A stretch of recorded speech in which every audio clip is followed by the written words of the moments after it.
అంటే ప్రభాస్ అన్న పవన్ కళ్యాణ్ గారు ప్రస్తుతానికి అయితే ప్రభాస్ అన్నకు వెరీ క్లియర్ దట్ బాహుబలి తర్వాత బాహుబలిలో ఇట్స్ ఆల్ వింటేజ్ లైక్ అంటే పీరియడ్ సినిమా కాబట్టి కంప్లీట్ ఒక మేక్ ఓవర్ యాక్చువల్గా సపోజ్ టు లవ్ స్టోరీ అనమాట. లవ్ స్టోరీ అడిగేవాళ్ళు, లవ్ స్టోరీ చేద్దాము బాహుబలి తర్వాత అని, కానీ నాకు లవ్ స్టోరీస్ వచ్చేవే కాదు. ఓజీ కూడా సపోజ్ టు రీమేక్ అనమాట, నన్ను అలా పిలిచారు. దెన్ ఐ ఫెల్ట్ ఒక్క ఛాన్స్ ఇవ్వడం లైక్ యూనో ఒక్క ఒరిజినల్ సినిమా చేయడానికి వచ్చే ఫీల్ కిక్ కానీ దానిలో రాదు. లక్కీగా నేచర్ మనకు కోఆపరేట్ చేస్తుంటారు కదా, ఇన్ని రోజులు వెయిట్ చేసేందుకు. ఆయన కొత్త కథ ఉందా అని ఒకరోజు అన్నారు అంతే. సో ఇంకా ఒక లైన్ చెప్పా, లైక్ డన్. జాపనీస్ ఇన్ఫ్లుయెన్స్ అంటే నేను యూజువలీ నాకు చాలా ఇష్టం. I watch lot of Japanese movies. And Kalyan గారు కూడా చాలా ఇష్టం.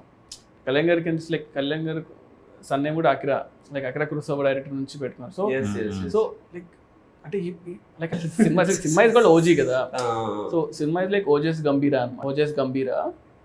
సో ఓజస్ అనేది like master name and Gambhira is hero's name. So అలాగా ఓజస్ గంభీరా అని ఓజీ అని పెట్టాం. It's also called original gangster కదా. So that's how it came.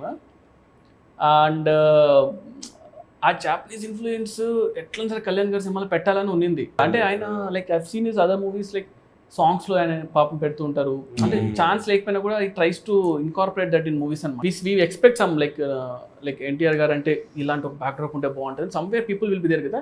దాన్ని మనం if you can link it to the story what you doing, like ఇంటెన్షనల్గా కాకపోయినా really worked out. And teasers అంతా కూడా మనము అది చింపేస్తాం, like that's one good thing. అంటే ఇప్పుడు ఇంకా వీళ్ళు ఆల్సో ఇప్పుడే ట్రైలర్ కూడా చేసాము, అంటే ఇంకా రిలీజ్ ముందు వస్తుంది obviously. So I'm also excited అనమాట. కొంచెం ఇలా విన్నాడు, ఏం రియాక్షన్ ఇవ్వలేదు. ఒక 1 hour తర్వాత రెడీ అవ్వు వెళ్దాం ప్రభాస్ అందరికి అన్నారు. రే ఇప్పుడే కదా ఉరికిచ్చిస్తున్నాను, అప్పుడే తీసుకెళ్ళిపోయారు. ఆయన కథ అంతా చెప్పాను, ఏం చెప్పలేదు. సరే వెళ్ళి చెప్తాను నీకన్నా వెళ్ళిపోయాను. హిమాయత్ నగర్లో క్రీమ్ స్టోన్ దగ్గర ఎక్కడ ఉన్నా తినేసి ఇలా ఫోన్ చేసి వంశీ గారు అన్నారు, రే మన సినిమా చేస్తున్నాము అన్న. అంటే లైక్ అసలు క్రేజియస్ట్ మూమెంట్ కదా. అంటే రణరాజన్ సినిమా అయ్యి ఒక 2 months అయింది అంతే. ప్రభాస్ అంతా సినిమా ఓకే అయిపోయింది, బాహుబలి తర్వాత నీ సినిమానే రా అంటే అసలు